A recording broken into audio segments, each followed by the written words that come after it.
The synthesis of chemical raw materials is custom synthesized in the laboratory, scaled up step by step, and moved towards large-scale production on an industrial scale. There are oil baths, water baths, and low-temperature reaction devices for temperature control in the laboratory. The temperature for tablet preparation is generally between 60 and 90 Celsius, depending on the composition of the tablet. The heat transfer medium used in most reactions is water or steam, that is, at -20 Celsius to 110 Celsius.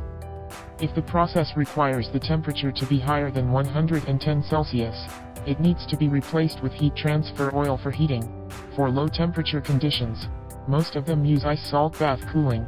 The usual lower limit is -30 degrees Celsius, and the actual temperature can only reach -20 degrees Celsius. If the temperature is required if it is lower, cryogenic methods must be used, and equipment and media need to be replaced.